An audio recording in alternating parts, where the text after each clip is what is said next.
Hello everyone. चलो आज जो है अपन पेडिग्री के PYQs देखते हैं। आप सब लोगों ने काफ़ी डिमांड करी थी कि पुराने क्वेश्चन है उनको सॉल्व किया जाए। देखो दिसंबर 2017 का एक क्वेश्चन है, इसमें आपको 3 पेडिग्री दे रखी हैं, फैमिली 1, फैमिली 2, फैमिली 3। और आपको नीचे लिखा हुआ है कि based on the above limited information which one of the following inheritance pattern best explains the observation. देखो 4 ऑप्शन दे रखे हैं और चारों ऑप्शंस में कॉम्बिनेशन नहीं है, आपको कोई एक सेलेक्ट करना है। तो आप इजीली जहां जहां पर एलिमिनेशन हो रहा हो वहां वहां पे कर देना। फर्स्ट ऑफ ऑल, अगर मैं पहली फैमिली को देखूं तो पहली फैमिली के दोनों पेरेंट्स को डिजीज नहीं है, यानी पेरेंटल जनरेशन पे डिजीज ने जनरेशन स्किप कर दी है। अगर जनरेशन स्किप का केस है तो ना तो वो एक्स लिंक्ड डोमिनेंट होता है ना ऑटोजोमल डोमिनेंट होता है। तो 2 ऑप्शंस तो आप ऐसे ही काट दीजिए, ये तो कट गए। अब 2 ऑप्शन बचे, एक बचा एक्स लिंक्ड रिसेसिव, दूसरा बचा ऑटोजोमल रिसेसिव। मान लो कि ये एक्स लिंक्ड रिसेसिव है। अगर ये डिजीज एक्स लिंक्ड रिसेसिव है तो फैमिली 2 में ये जो डॉटर है इसके दोनों एक्स पे म्यूटेशन है ऐसे। और अगर ऐसा है तो इसका कोई ना कोई एक्स तो इसके फादर से आया है, तो फादर को होनी चाहिए डिजीज, लेकिन फादर को डिजीज नहीं है। तो on this basis we can say that this pedigree is not following X linked recessive character 2। तो ये वाला ऑप्शन भी कट जाएगा। एक ही ऑप्शन बचा, ऑप्शन 3। तो इसका आंसर क्या आएगा? ऑप्शन 3। ठीक है, चलो आगे वाला क्वेश्चन देखते हैं। नेक्स्ट क्वेश्चन के अंदर फिर से पेडिग्री चार्ट दे रखा है आपको और कहा है कि ये कैरेक्टर कौन सा हो सकता है। एक बार चारों ऑप्शन देखो, कॉम्बिनेशन नहीं है, आपको कोई एक सेलेक्ट करना है। देखो मुझे चौथे ऑप्शन के अंदर लिखा हुआ मिल रहा है सेक्स लिमिटेड, और मुझे ये पता है कि सेक्स लिमिटेड का मतलब होता है कि जहां पर या तो वो कैरेक्टर सिर्फ और सिर्फ मेल्स में होगा या सिर्फ और सिर्फ फीमेल्स में होगा। मुझे तो यहाँ पर फीमेल में भी डिजीज दिख रही है और काफ़ी सारे मेल्स में भी दिख रही है। इसका मतलब ये कैरेक्टर लिमिटेड वाला तो नहीं है, सेक्स लिमिटेड कैरेक्टर तो नहीं है। अब दूसरे के ऊपर आते हैं। अगर मैं यहाँ पर ध्यान से देखूँ तो मुझे ये समझ में आ रहा है कि चाहे तो मैं फर्स्ट जनरेशन में लूँ या सेकेंड जनरेशन में लूँ, इस पेरेंटल जनरेशन में डिजीज है, इस पेरेंटल जनरेशन में भी डिजीज है। यहाँ जनरेशन स्किप नहीं हो रहा है तो ऑटोजोमल रिसेसिव को कट करना पड़ेगा, क्योंकि ऑप्शन मुझे एक ही सेलेक्ट करना है। अब एक्स लिंक्ड डोमिनेंट ट्रेट को एक बार मैं चेक करता हूँ। अगर ये एक्स लिंक्ड डोमिनेंट है तो ये जो मेल है इसके एक्स में तो डोमिनेंट म्यूटेशन है और फादर का एक्स डॉटर में जाता ही जाता है, तो इस डॉटर को डिजीज क्यों नहीं हुई। इस बेसिस पे मैं एक्स लिंक्ड डोमिनेंट भी क्रॉस कर सकता हूं। सही आंसर क्या आएगा? Option first. आंसर 1 आ जाएगा, ऑटोजोमल डोमिनेंट का ये केस है। अगला देखिए, 2015 के अंदर आया हुआ एक सवाल है। फिर से आपको क्या पूछा है कि अबाव पेडिग्री के अंदर जो एक पैटर्न फॉलो हो रहा है वो कौन सा है, और 4 ऑप्शन दे रखे हैं। हो सकता है ये पेडिग्री एक से ज़्यादा ऑप्शन फॉलो करती हो, लेकिन आपको क्या करना है, कोई एक सेलेक्ट करना है। फर्स्ट ऑफ ऑल, अगर मैं इस पेडिग्री के अंदर ऑटोजोमल या एक्स लिंक्ड रिसेसिव की बात कर लेते हैं, सबसे पहले स्टार्ट कर लेते हैं। अगर ये एक्स लिंक्ड रिसेसिव है तो सबसे लास्ट वाली जो फीमेल है उसके दोनों एक्स में म्यूटेशन है, और अगर इसके दोनों एक्स में म्यूटेशन है तो इसका एक्स अपने फादर से आना चाहिए, फादर को डिजीज होनी चाहिए, लेकिन फादर को डिजीज नहीं हो रही है। इसका मतलब ये एक्स लिंक्ड रिसेसिव का केस तो नहीं है, और ऐसा नहीं है तो अपन एक ऑप्शन काट देते हैं कि ये एक्स लिंक्ड रिसेसिव नहीं है। दूसरा, ऑटोजोमल रिसेसिव। ये ऑटोजोमल रिसेसिव हो सकता है यदि मैं यहाँ पर स्मॉल ए रखूँ, यहाँ मान लीजिए कि मैं कैपिटल ए रख दूँ, दूसरा ए कुछ भी हो, यहाँ पर मैं फादर का कैपिटल ए और मदर का स्मॉल ए रख दूँ, और यहाँ पर मैं कैपिटल ए स्मॉल ए रख दूँ, तो ये स्मॉल ए और ये स्मॉल ए यहाँ पर आ जाएंगे तो डिजीज हो जाएगी, और ये कैपिटल ए चाहे फादर या मदर का कोई भी एक कैपिटल के यहाँ पे आएगा तो डिजीज नहीं होगी। इसका मतलब ये पेडिग्री ऑटोजोमल रिसेसिव फॉलो कर रही है। नाउ तीसरा ऑप्शन देखो क्या कहा है, डोमिनेंट विथ इनकम्प्लीट पेनेट्रेंस। मैंने आपको एक एग्जाम्पल बताया था ग्रिफिथ का, और मैंने आपको ये कहा था कि ग्रिफिथ ने एक फैमिली की स्टडी करी थी जिसमें हाइपर कोलेस्ट्रोलेमिया नाम की डिजीज थी। Hyper cholesterolaemia disease autosomal dominant होती है, और ये ऑटोजोमल डोमिनेंट डिजीज में क्या हुआ कि ये जो मदर है इसके पास कैपिटल ए था, मदर का कैपिटल ए उसकी बेटी में गया, लेकिन बेटी ने अपनी सेहत का ध्यान रखा तो एक्सप्रेस नहीं हो पाया, और फिर बेटी से उसका कैपिटल ए उसके 2 प्रोजेनी में गया और डिजीज हो गई। इसका मतलब ये अगर हम इसको ऑटोजोमल डोमिनेंट मान ले विथ इनकम्प्लीट पेनेट्रेंस तो ये भी फॉलो करता है। चौथा ऑप्शन तो होगा नहीं, इसको तो छोड़ो, क्योंकि ऑटोजोमल रिसेसिव और इनकम्प्लीट पेनेट्रेंस साथ साथ नहीं होते हैं। नाउ आपके पास में 2 ऑप्शंस हैं, आप ऑटोजोमल रिसेसिव सेलेक्ट करेंगे या autosomal dominant with incomplete penetrance select करेंगे। देखो मेरी बात ध्यान से सुनना, अगर एग्जाम के अंदर कॉम्बिनेशन में आ जाए जैसे कि option 2 and option 3 both are correct, तब तो आप कॉम्बिनेशन वाला सही कर देना।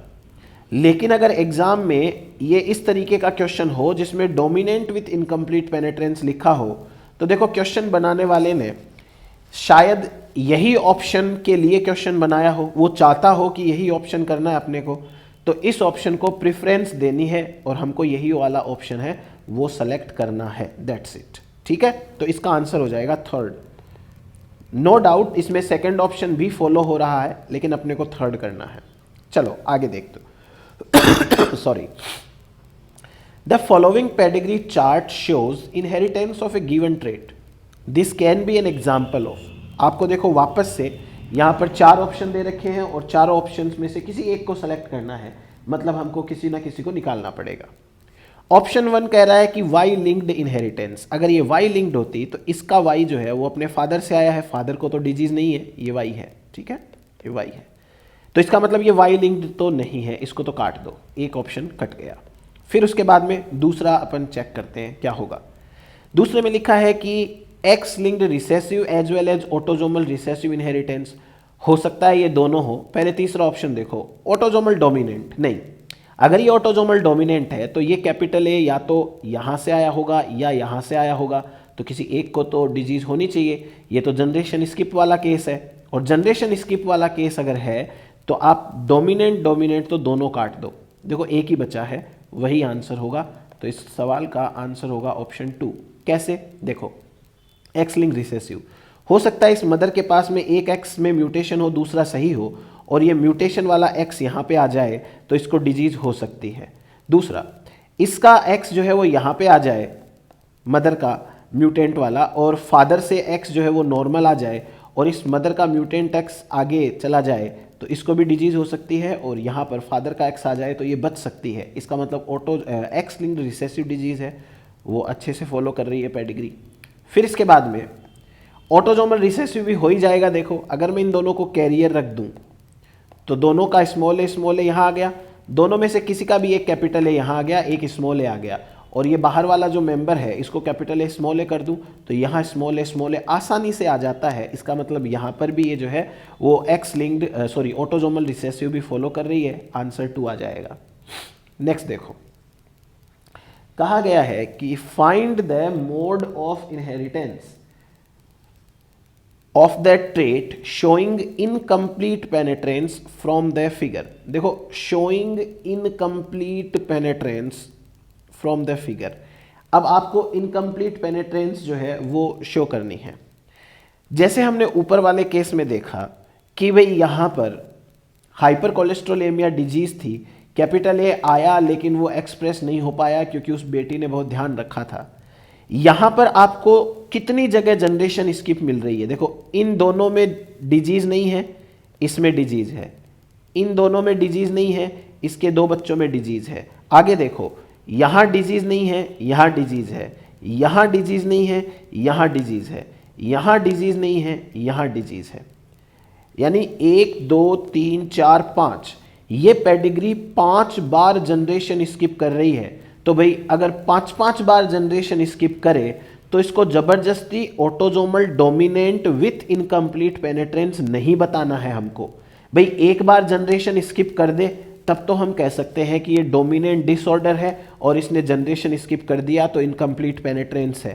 5-5 बार अगर पेडिग्री जनरेशन स्किप करती हो तो जबरदस्ती उसको ऑटोजोमल डोमिनेंट नहीं बनाना। तीसरा देखो, माइटोकॉन्ड्रियल इनहेरिटेंस का तो है नहीं एग्जाम्पल, क्योंकि मदर को डिजीज है सारे बच्चे नॉर्मल हैं, ये तो पॉसिबल ही नहीं है। यहाँ मदर को डिजीज है सारे बच्चे नॉर्मल, यहाँ मदर को डिजीज है सारे बच्चे नॉर्मल, यहाँ मदर को डिजीज है दोनों बच्चे नॉर्मल, तो ये माइटोकॉन्ड्रियल वाला केस भी नहीं है। ठीक है, अब चेक करते हैं एक्स लिंक्ड रिसेसिव के लिए। अगर ये एक्स लिंक्ड रिसेसिव है तो दिखती सी बात है कि इस मदर के पास में दोनों एक्स में म्यूटेशन है, तो इसका कोई तो एक्स यहाँ जाना चाहिए और इसको डिजीज होनी चाहिए, नहीं हो रही है तो ये भी कट जाएगा। तो ये केस किसका है? सिंपल ऑटोजोमल रिसेसिव का केस है। आप फिल करके देख लीजिएगा, आराम से आंसर निकलेगा। तो इस सवाल का भी आंसर क्या होगा? ऑप्शन 2 हो जाएगा। नेक्स्ट देखिए, following are 4 mode of inheritance. 4 दे रखे हैं, X linked recessive, X linked dominant, autosomal recessive, autosomal dominant. आपको देखो नीचे कॉम्बिनेशन बना के दे रखा है। अब आपको क्या करना है, अगर कॉम्बिनेशन फॉलो हो रहे हैं तो आराम से आप कॉम्बिनेशन फॉलो करो। पहला, एक्स लिंक्ड रिसेसिव चेक करता हूं मैं। अगर ये एक्स लिंक्ड रिसेसिव है तो ये मदर जो है वो ऐसी होगी, दोनों एक्स में म्यूटेशन, इसका कोई तो एक्स इसके बेटे में जाएगा और बेटे को डिजीज होनी चाहिए, डिजीज नहीं हो रही है, इसका मतलब ये हुआ कि ये एक्स लिंक्ड रिसेसिव का केस नहीं है। अगर ये एक्स लिंक्ड रिसेसिव का केस नहीं है तो हमारे पास में एक ऑप्शन कट गया, सेकंड ऑप्शन, इसमें ए आ रहा है, इसको काट दो। दूसरा देखो, एक्स लिंक्ड डोमिनेंट। ओके, अगर डोमिनेंट का केस है तो देखो ये फादर है, इसको डिजीज है डोमिनेंट वाली, फादर का एक्स तो उसकी बेटी में ही जाता है, तो इस बेटी को डिजीज क्यों नहीं हुई? ये एक्स लिंक्ड डोमिनेंट भी नहीं है, तो बी भी नहीं आएगा, तो बी एंड डी वाला ऑप्शन भी काट दो। अब बचा हमारे पास में केवल एक, या तो सी या डी। चलो पहले सी चेक करते हैं, ऑटोजोमल रिसेसिव का केस है। नो डाउट ये ऑटोजोमल रिसेसिव ऐसे फॉलो हो जाएगा। देखो अगर मैं ऐसे करूं, दोनों पेरेंट्स का genotype small A capital A small A रखूं, फादर का स्मॉल ए, मदर का स्मॉल ए, यहाँ आया डिजीज हो गई, मदर का कैपिटल ए यहाँ आया डिजीज नहीं हुई, मदर का कैपिटल ए यहाँ आया डिजीज नहीं हुई, फादर मदर दोनों के स्मॉल ए आए डिजीज हो गई, ये बाहर वाला कैपिटल ए स्मॉल ए हो तो बाहर वाले का स्मॉल ए और मदर का स्मॉल ए यहाँ डिजीज हो जाती है और यहाँ पर डिजीज नहीं होती है अगर इसका कैपिटल ए आ जाए।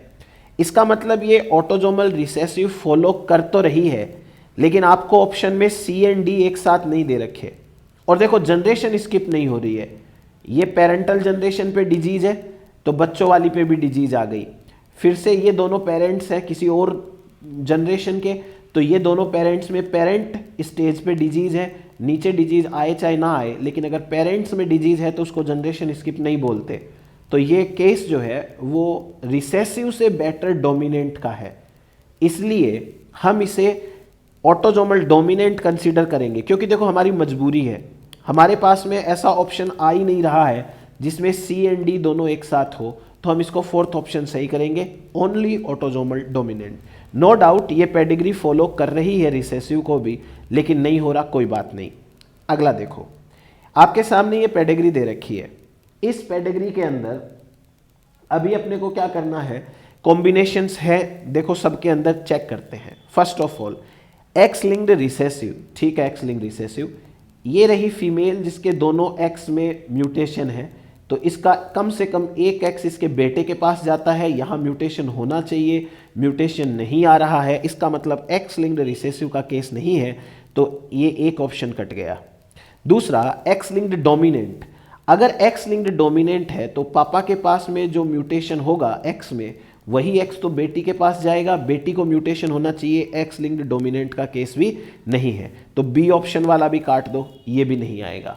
अब या तो इसमें सी एंड डी आएगा या ओनली डी आएगा, मतलब डी तो कंफर्म है, आएगा ही आएगा। एक बार सी को चेक कर लेते हैं, क्या पता सी बैठ रहा हो, ऑटोजोमल रिसेसिव। तो ऑटोजोमल रिसेसिव है, अगर मैं इसको स्मॉल ए लिख दूं, इसको कैपिटल ए और एक स्मॉल ए लिख दूं, तो फादर के पास स्मॉल ए दोनों है, तो फादर के पास से तो सबके पास एक एक स्मॉल ए चला जाएगा, और मदर के पास में भी एक स्मॉल ए है, जहां जरूरत पड़े स्मॉल ए रखने की वहां मदर का स्मॉल ए रख दो, और जहां जरूरत पड़े कैपिटल ए रखने की वहां कैपिटल ए रख दो, कोई दिक्कत नहीं है। फिर यहां दोनों का जो capital A small A small A small A है, इसमें से एक कैपिटल ए यहां रखो, मदर का स्मॉल ए रखो, फादर मदर दोनों का स्मॉल ए रखो। ये ऑटोजोमल रिसेसिव है, फॉलो कर रही है। डोमिनेंट तो फॉलो करेगी करेगी, तो सी एंड डी ऑप्शन हो जाएगा। इस बार आपको कॉम्बिनेशन ऐसा अवेलेबल है जिसमें आप सी एंड डी दोनों कर सकते हो, तो आप आराम से यहां पे आंसर सी एंड डी लगा सकते हो। ठीक है, चलो अगला क्वेश्चन देखते हैं। ये क्वेश्चन देखो बड़ा भारी सा दिख रहा है, लेकिन यहां पर भी कोई बड़ी समस्या नहीं है, बहुत आसानी से सोल्व हो जाएगा। फर्स्ट ऑफ ऑल क्या कहा है, a family was examined for a given trait which is represented in the pedigree shown below. Sorry, shown below. Further, the degree of expression of the trait is highly variable among members of the family. Some are only slightly affected while other develop severe symptom at an early stage. The following statements are made. तो इस पूरी की पूरी line में क्या information दे रखी है, एक फैमिली है जिसको कोई बीमारी है जिसके अंदर, और ये जो है वो अलग अलग मेंबर्स में अलग अलग लेवल की हो रही है, किसी के अंदर बहुत कम है किसी में ज़्यादा है। ठीक है, मुझे इस पेडिग्री को देखकर एक चीज़ समझ में आ रही है कि जहाँ जहाँ पर कोई मदर को डिजीज़ है वहाँ वहाँ मदर के सारे प्रोजेनी को डिजीज़ है। इस मदर को डिजीज़ है तो इसके चारों बच्चों को डिजीज़ है, इस फीमेल को डिजीज़ है तो इसके तीनों बच्चों को डिजीज़ है। यहां फादर को डिजीज है तो किसी को भी डिजीज नहीं है 1 2 3 को। इसका अर्थ यह हुआ कि इस पेडिग्री के अंदर मैटरनल इनहेरिटेंस चल रही है। देखो इतना स्ट्रॉन्ग एविडेंस मिल गया हमको छोटी सी पेडिग्री के अंदर कि जनरेशन 1 की सेकंड फीमेल को डिजीज है, तो सेकंड फीमेल के 3 बच्चे हैं, 2 2 2 3 2 4 सबको डिजीज है।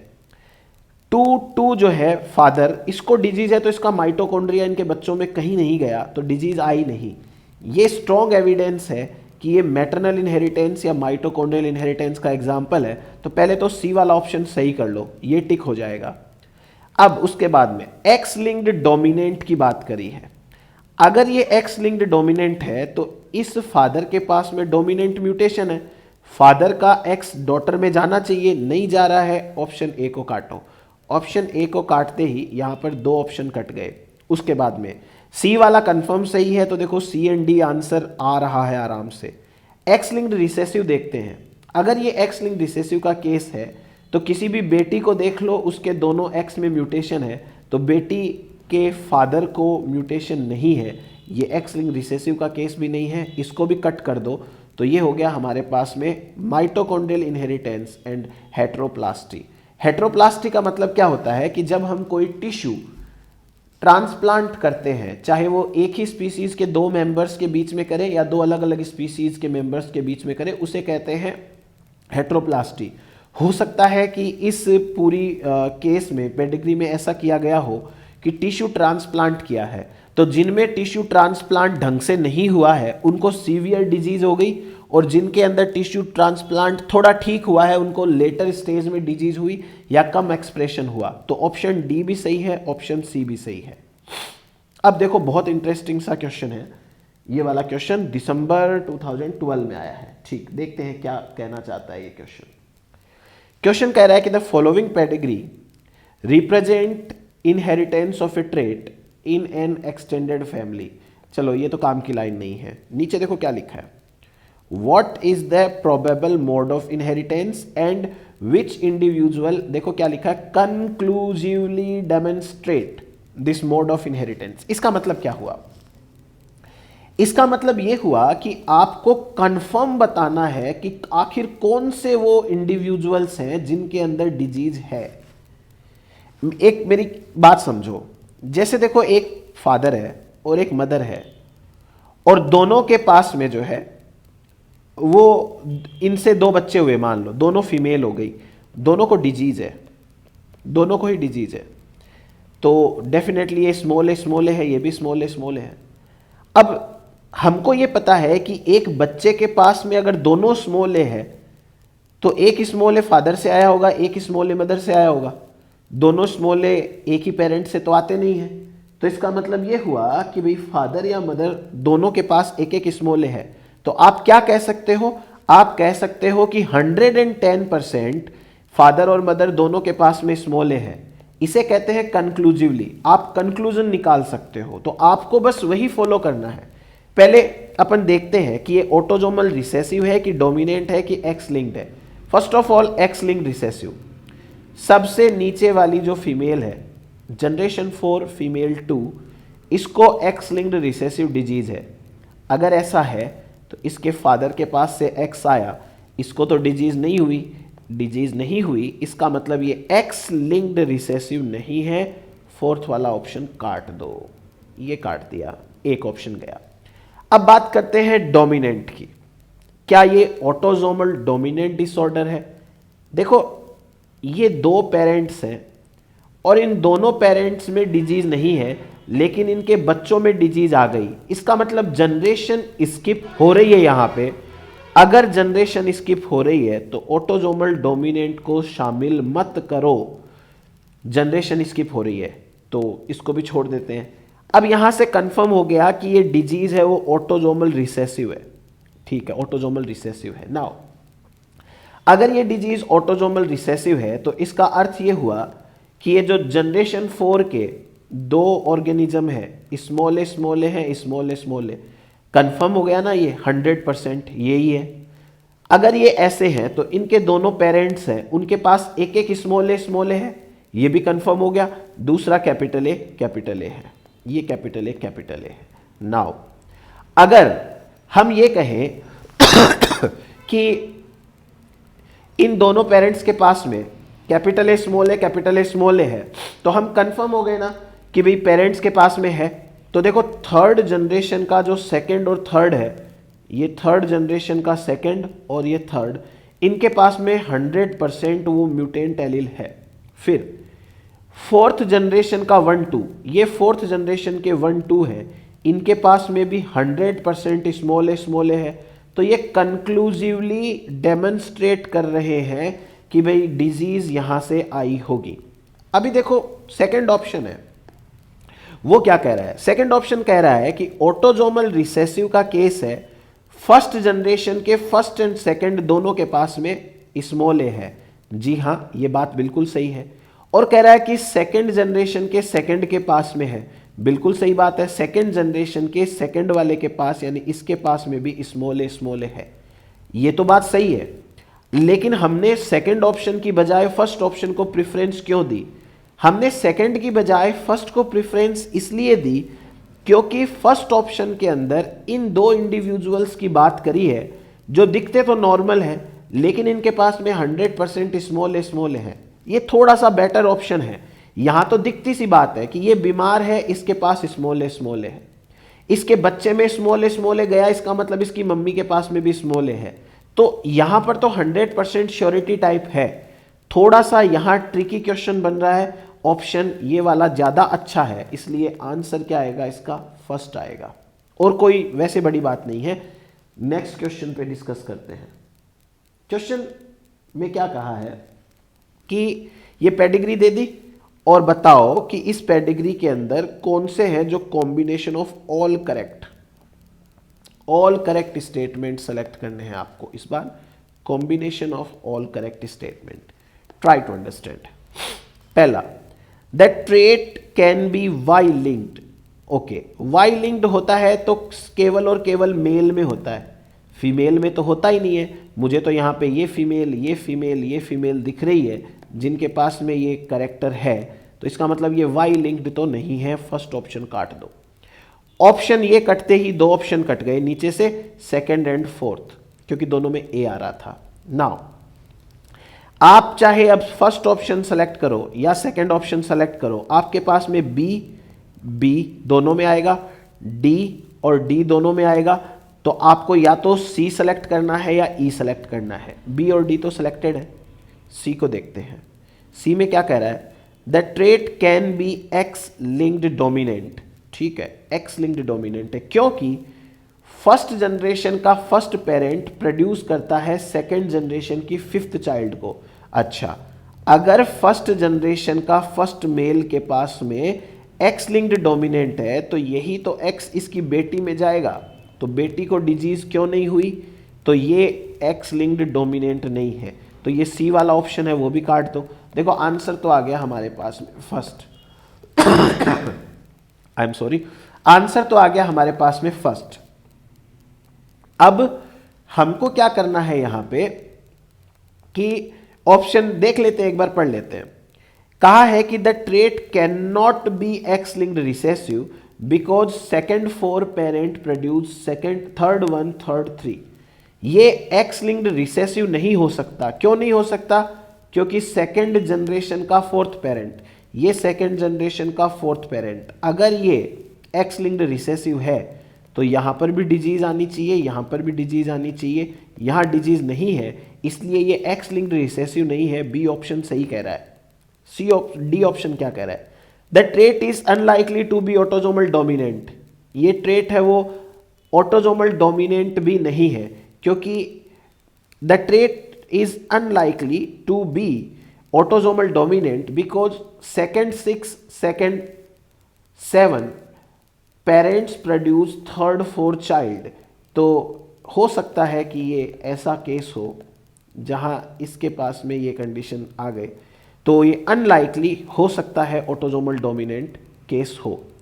ई कह रहा है कि द ट्रेट में भी ऑटोजोमल डोमिनेंट, हाँ ये डोमिनेंट हो सकता है, तो ये हो गया हमारे पास में ऑप्शन 1 करेक्ट। चलो अब नेक्स्ट क्वेश्चन पढ़ते हैं।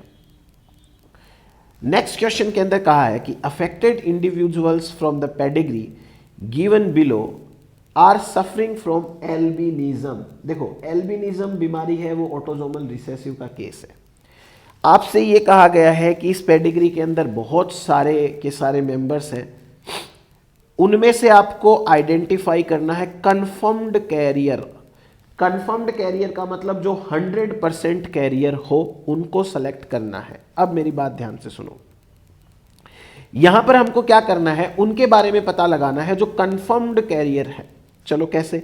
सबसे नीचे नीचे वाली जनरेशन को देखो, इसके पास स्मॉल ए है, इसके पास स्मॉल ए है, इसके पास स्मॉल ए है, इसके पास स्मॉल ए है। अगर इनके पास स्मॉल ए है तो पेरेंट से एक एक स्मॉल ए आया होगा, तो इसका मतलब पेरेंट्स हैं वो कंफर्म्ड कैरियर है। तो कौन कौन कंफर्म्ड कैरियर है? जनरेशन 3 का second, third, 5, 6, second, third, 5, 6, second, third, 5, 6, second, third, 5, 6। इसमें थर्ड सेकंड की बात ही नहीं करी। ऑप्शन 4 को काटो पहले, ये उनको तो ले नहीं रहा है, जो कैरियर है दूसरों को ले रहा है, इसको काट दो। आगे बात करते हैं, अभी अपने पास में यहां तक हो गया। आगे अब देखो थर्ड जनरेशन के सेकंड के पास में स्मॉल ए है, ये वाला स्मॉल ए, ये कहां से आया होगा? आने को ये यहां से भी आ सकता है, आने को ये यहां से भी आ सकता है, लेकिन हम पेडिग्री पढ़ रहे हैं एक फैमिली की, तो हम ये कहेंगे कि ये डेफिनेटली इसी फैमिली से आया है, ये डिजीज इसी फैमिली का है, क्योंकि ये जो आया है सेकंड 1 ये तो आउटसाइडर है। इस आउटसाइडर को बेचारे को जबरदस्ती कैरियर क्यों बनाए? हम फैमिली वाले को बनाएंगे, तो सेकंड का जो सेकंड है वो होना चाहिए। फिर यहां एक थर्ड के पास में स्मॉल है, थर्ड के पास, तो क्यों ना ये स्मॉल है हम इसके पास रखें ताकि ये फैमिली का हिस्सा हो जाएगा, यानी कि सेकंड का फोर्थ है वो भी कैरियर है कंफर्म्ड। तो हमको क्या करना है, सेकंड जनरेशन का सेकंड, सेकंड जनरेशन का सेकंड, इसको सेकंड जनरेशन का फोर्थ, सेकंड जनरेशन का फोर्थ। इसने क्या किया, सेकंड जनरेशन के फर्स्ट को यानी इस आउटसाइडर को कैरियर बना दिया। भाई जबरदस्ती नहीं बनाना है कैरियर, कोई आउटसाइडर से आया है तो इसको हटा दो, इसको भी हटा दो। अब हमारे पास में 2 ऑप्शन बचे हैं, दोनों ऑप्शन में सेकंड 5 लिखा है, सेकंड 5 लिखा है, यानी कि सेकंड जनरेशन का ये जो 5th मेंबर है इसके पास में है, इसको तो ले नहीं सकते। अब सेकंड ऑप्शन कह रहा है कि फर्स्ट जनरेशन के सेकंड के पास में स्मॉल ए है और इनका स्मॉल ए नीचे जा रहा है, ठीक है। लेकिन मुझे बताओ, अगर मैं ये कहूं कि भाई फर्स्ट जनरेशन के फर्स्ट के पास में स्मॉल ए है और उनका स्मॉल ए नीचे जाता है, तो ये तो लड़ाई वाली बात हो गई। ये दोनों पेरेंट है, दोनों नॉर्मल दिख रहे हैं, तो दोनों नॉर्मल दिख रहे हैं, इसका मतलब दोनों के पास एक एक कैपिटल ए तो है। इसके बाद में इनके नीचे जो 3 बच्चे हुए सभी के पास में एक एक स्मॉल ए गया, एक एक तो कैपिटल ए गया। अब बताओ आप कंफर्म कैसे कहोगे कि इसके पास स्मॉल ए है या इसके पास स्मॉल ए है? तो हमको क्या बोला है, कंफर्म्ड कैरियर। तो ये तो एक ऐसे दुविधा वाली बात हो गई ना, किसको सेलेक्ट करें, दोनों को ही छोड़ दो, इसलिए सेकंड ऑप्शन काट दो, थर्ड ऑप्शन सही है। हमको बायस्ड नहीं बनना है, हमको एक छोटा कंक्लूजन निकाल के छोड़ देना है कि भाई फर्स्ट जनरेशन के हो सकता है फर्स्ट मेंबर के पास में हो या सेकंड मेंबर के पास में हो, हम एक को दे देंगे, तो दोनों को ही छोड़ दो। और ये जो तीसरा है अधूरा सा क्वेश्चन, अधूरा सा आंसर, इसको सेलेक्ट कर लेंगे। नेक्स्ट आते हैं पेडिग्री के अंदर प्रोबेबिलिटी की। नाउ आपको क्या कहा है, नीचे पेडिग्री दी है, ठीक है दी है, कहा है from the following select the possible mode of inheritance and the probability that the daughter in generation 3 will show the trait. देखो ये लाइन बहुत इंपॉर्टेंट है, काफी बच्चे जो है वो इसी में कंफ्यूजन होते हैं। मैंने आपको जब प्रोबेबिलिटी पढ़ाई थी तो मैंने कहा था प्रोबेबिलिटी हम तब लेते हैं जब हमको कोई चीज कंफर्म नहीं होती, तब हम प्रोबेबिलिटी ले लेते हैं। लेकिन अगर हमको ये पता हो कि ये तो 100% ऐसा ही होगा तो उसकी प्रोबेबिलिटी नहीं लेते हैं। अब ये पहले तो ये देखो कि एक्स लिंक्ड रिसेसिव है या ऑटोजोमल रिसेसिव है।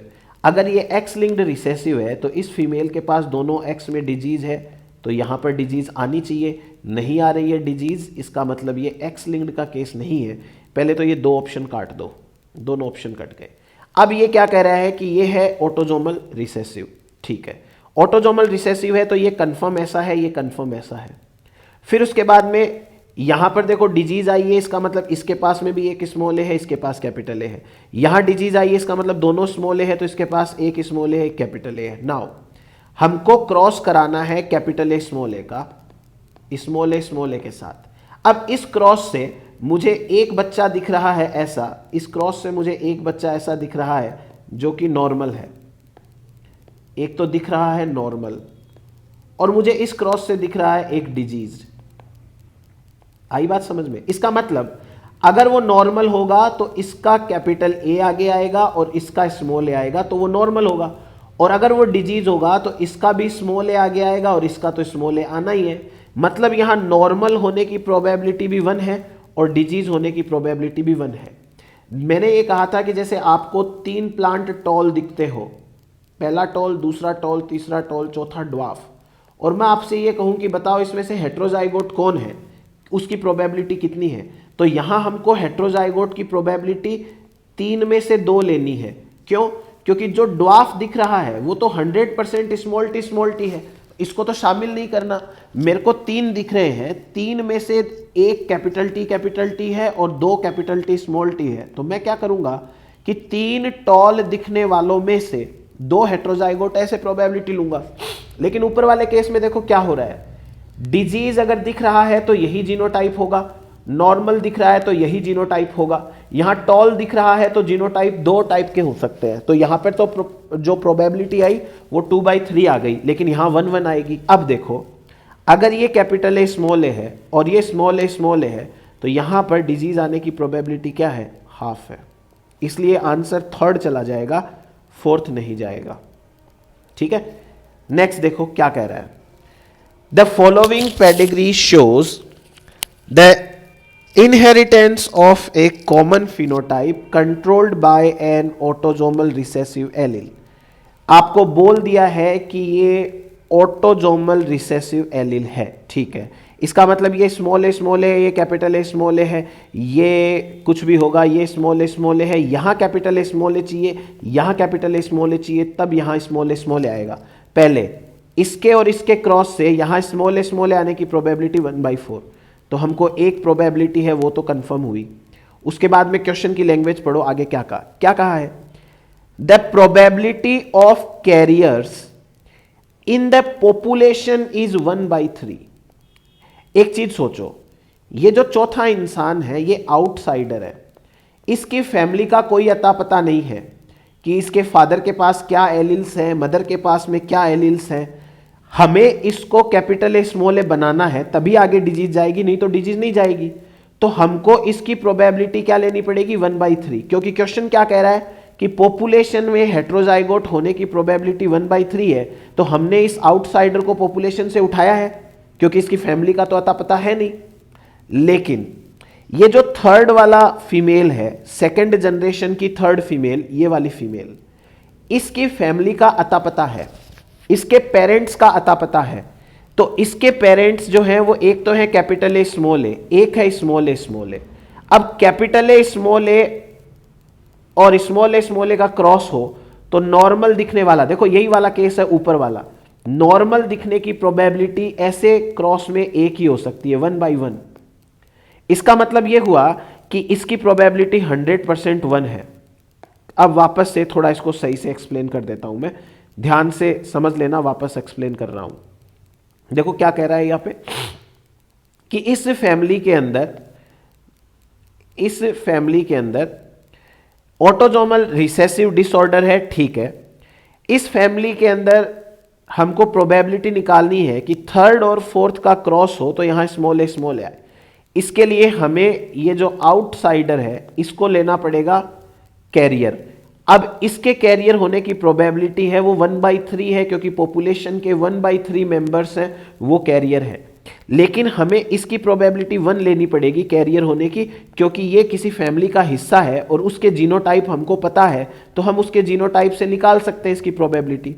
उसके आगे इस क्रॉस से और इस क्रॉस से स्मॉल ए आने की प्रोबेबिलिटी 1/4, मल्टीप्लाई कर दो, 1, 1/3, 1/4, 1/12। आंसर क्या आएगा आपका, 1/12। Next, the inheritance pattern of A common trait which show complete penetrance is shown below. ये देखो कंप्लीट पेनेट्रेंस दिखा रहा है। सबसे पहले क्या ये वाई लिंक्ड है? अगर ये वाई लिंक्ड है तो इस फादर का वाई तो इसमें भी गया होगा, इसको तो डिजीज नहीं हुई, तो पहले तो वाई लिंक्ड को काटो, ये वाई लिंक्ड नहीं है हमारे पास। उसके बाद में देखते हैं ऑटोजोमल, दोनों ही केस ऑटोजोमल के हैं, ठीक है, पता करते हैं ना। अगर हमको इसको ऑटोजोमल बना ही दिया, अब इसके अंदर हमको प्रोबेबिलिटी चेक करनी है, तो देखते हैं कि प्रोबेबिलिटी क्या आती है। First of all the trait is autosomal, एक तो हो गया, ये तो होगा ऑटोजोमल। नाउ कहा है कि थर्ड जनरेशन के फर्स्ट और सेकंड की मैरिज से इस डिजीज के आने की क्या चांस है, considering that the individual 3-1 is a carrier. आपको क्वेश्चन में खुद बोल रहा है सवाल कि कंसिडर करो ये कैपिटल ए स्मॉल ए है, यानी इसकी तो प्रोबेबिलिटी 1 हो गई। अब इसकी प्रोबेबिलिटी 1 हो गई, इसके पास में है स्मॉल ए, ठीक है, और इसके पास में है कैपिटल ए स्मॉल ए। तो स्मॉल ए का क्रॉस यदि मैं कैपिटल ए स्मॉल ए से कराऊं तो मुझे यहां कैपिटल ए स्मॉल ए की प्रोबेबिलिटी क्या लेनी है, 1, क्योंकि इस केस में जो नॉर्मल दिख रहा है वो नॉर्मल दिखने वाला 100% क्या है, कैरियर है, और जो डिजीज दिख रहा है वो भी 100% क्या है, डिजीज्ड है। तो मतलब इस केस में हमको वही ऊपर वाला केस चल रहा है, कैपिटल ए स्मॉल ए का क्रॉस अगर मैं स्मॉल ए से कराऊं तो यहां पर जो डिजीज आने की प्रोबेबिलिटी है वो भी होगी 1 में से 1, और यहां पर नॉर्मल कैरियर होने की प्रोबेबिलिटी वो भी 1 में से 1 होगी। हाफ मत ले लेना, क्योंकि यहां पर हमको नॉर्मल जो दिख रहा है वो कैरियर ही है, जो डिजीज दिख रहा है वो डिजीज्ड ही है, तो ये 1 आ गई। अब यहां से कैपिटल ए तो नीचे चाहिए नहीं हमको, हम चाहते हैं कि ये स्मॉल ए नीचे जाए, तो 2 ए है इसके पास, एक कैपिटल ए है, एक स्मॉल ए है, तो 2 ए में से एक स्मॉल ए जाए, इसकी प्रोबेबिलिटी हो गई हाफ, ठीक है। और बोला है कि ये वाला कैरियर है तो इसकी 1 हो गई। और अब हमारे पास कैपिटल ए स्मॉल ए का क्रॉस अगर हम कैपिटल ए स्मॉल ए से कराएं तो डिजीज के आगे बढ़ने के चांस कितने होंगे। तो ये देखो यहां पर अपन ने क्रॉस करा लिया और यहां पर डिजीज जो है वो आगे बढ़ेगी, इसके चांस हो गए हमारे पास में 1/4, ये हो जाएगा 2/3, ये हो जाएगा 1/4, ऐसे करना है। कैपिटल ए स्मॉल ए का क्रॉस अगर यहां कैपिटल ए स्मॉल ए से कराएं तो इसके कैरियर होने की प्रोबेबिलिटी कितनी हो जाएगी, वापस से एक्सप्लेन करता हूँ, ये कैपिटल ए स्मॉल ए है, ये तो 1 हो गया, ये कैपिटल ए स्मॉल ए है, इन दोनों के क्रॉस से यहाँ हेट्रोजाइगोट आए उसकी प्रोबेबिलिटी 2/3, ये 1, ये 2/3 और ये 1/4, तो ये प्रोबेबिलिटी से हमारा आंसर आया 1/6। तो करेक्ट आंसर क्या होगा? 1/6। आगे बढ़ते हैं। आगे कहा है कि the following pedigree show the inheritance pattern of a rare recessive disorder. ठीक है, ये वही होगा अपना सिंपल सा कि ऑटोजोमल वाला ही होगा और तो कुछ हो नहीं सकता। नाउ ये क्वेश्चन हमने एग्जाम उसमें कर लिया था। मुझे यहाँ स्मॉल ए चाहिए, तो उसके लिए मुझे यहाँ कैपिटल ए स्मॉल ए रखना पड़ेगा। कैपिटल ए स्मॉल ए के क्रॉस से स्मॉल ए आए उसकी प्रोबेबिलिटी 1/4। नाउ यहाँ स्मॉल ए आए उसकी प्रोबेबिलिटी 2/3, इसकी भी प्रोबेबिलिटी 2/3। क्यों? क्योंकि ये स्मॉल ए है, ये स्मॉल ए है, तो parent capital A small A है और ये पेरेंट भी कैपिटल ए स्मॉल ए है। तो कैपिटल ए स्मॉल ए का क्रॉस कैपिटल ए स्मॉल ए से कराएं तो कैरियर होने की प्रोबेबिलिटी 2/3 आती है, जो मैंने बताया आपको आगे। तो 2/3 एंड 2/3 एंड 1/4, तो आपका आंसर आएगा 1/9। ठीक, तो पेरेंट्स से जो डिजीज आए उसकी प्रोबेबिलिटी तो हो गई 1/9 और probability of parents carrying the recessive allele ये 2/3। देखो ये वाला 2/3 और ये वाला 2/3, आंसर आएगा इसका फर्स्ट, ये कोई आंसर नहीं आएंगे। नेक्स्ट देखते हैं। नेक्स्ट के अंदर कहा है कि एक पेडिग्री है, वो छोटा सा इनहेरिटेंस पैटर्न दिखा रही है। आपको ये बताना है कि ये जो 6th वाला इंडिविजुअल है इसके हेट्रोजाइगोट होने की प्रोबेबिलिटी क्या है? बड़ा सिंपल है। ये देखो ये स्मॉल ए कंफर्म, तो इसके पास एक स्मॉल है, इसके पास एक स्मॉल है, उसके बाद में इनके पास कैपिटल ए ही रखना पड़ेगा क्योंकि ये नॉर्मल है। तो कैपिटल ए स्मॉल ए का क्रॉस कैपिटल ए स्मॉल ए से कराऊं तो मुझे यहां पर 4 ऑप्शंस मिलते हैं, कैपिटल ए स्मॉल ए। ये जो 6th है वो ये तो नहीं है, ये नॉर्मल दिख रहा है, तो मुझे तो 3 नॉर्मल दिख रहे हैं, तो 3 नॉर्मल में से इसके हेट्रोजाइगोट होने की प्रोबेबिलिटी 2 हो सकती है, तो आंसर क्या आएगा? 2/3। लास्ट क्वेश्चन देखते हैं। In the following pedigree individuals with shaded circle और shaded square show presence the recessive autosomal trait. दिख गए यहां पे कि रिसेसिव ऑटोजोमल ट्रेट है। ठीक है, अब यहां डिजीज आने के चांस है, वो क्या है पता करना है। ये भी बड़ा सिंपल सा सवाल हो गया। देखो यहां स्मॉल ए आएगा तो डिजीज होगी, तो ये तो दिख रहा है पेरेंट में स्मॉल ए है और इसके आगे ऊपर पेरेंट कैपिटल ए स्मॉल ए। अगर हम कैपिटल ए स्मॉल ए का क्रॉस स्मॉल ए से कराएं तो नीचे स्मॉल ए आने के चांस होंगे 1/1। क्यों? क्योंकि इनसे 2 केस बनेंगे, एक तो नॉर्मल दिखता है, ये डिजीज दिखता है। ये डिजीज दिख रहा है तो इसका मतलब ये स्मॉल ए है, इसकी प्रोबेबिलिटी हो गई 1। इसको साइड में रखते हैं। फिर अगर ये स्मॉल ए है तो ये कैपिटल ए स्मॉल ए होगा। इसके पेरेंट्स कैसे रखने पड़ेंगे? Capital A small A. In parents से ये कैपिटल ए स्मॉल ए आए, ये 2/3 हो जाएगा, तो ये 2/3। अब हमको क्या क्रॉस कराना है? इन दोनों का क्रॉस कराना है। इन दोनों के क्रॉस के अंदर कैपिटल ए स्मॉल ए का क्रॉस स्मॉल ए से कराएं और नीचे स्मॉल ए आए, उसकी प्रोबेबिलिटी हाफ लेनी पड़ेगी, तो ये 1/3 आ जाएगा। ठीक है, rest depends on your practice. अच्छे से प्रैक्टिस करो बार बार। जब आपको ये कहा जाए कि भाई नीचे डिजीज आने की प्रोबेबिलिटी क्या है, तो इस क्रॉस से हो सकता है कैपिटल ए स्मॉल ए आए, हो सकता है स्मॉल ए आए, तो यहां पर तो हमको 1/2 लेना है। लेकिन आपको अगर ये कहा जाए कि इन दोनों के क्रॉस से हेट्रोजाइगोट होने की प्रोबेबिलिटी क्या है, तो इस क्रॉस से 2 टाइप के ऑर्गेनिज्म बनते हैं, एक तो नॉर्मल दिखने वाला, एक डिजीज दिखने वाला। यहां नॉर्मल दिखने वाला एक ही है और उसमें से वही हेट्रोजाइगोट भी है, तो इसकी प्रोबेबिलिटी 1 लेनी है। डिजीज की भी प्रोबेबिलिटी 1 लेनी है क्योंकि जो डिजीज दिखेगा वो स्मॉल ए ही होगा, लेकिन नीचे ही नीचे अगर इसकी लेनी हो प्रोबेबिलिटी तो हाफ लेनी पड़ेगी।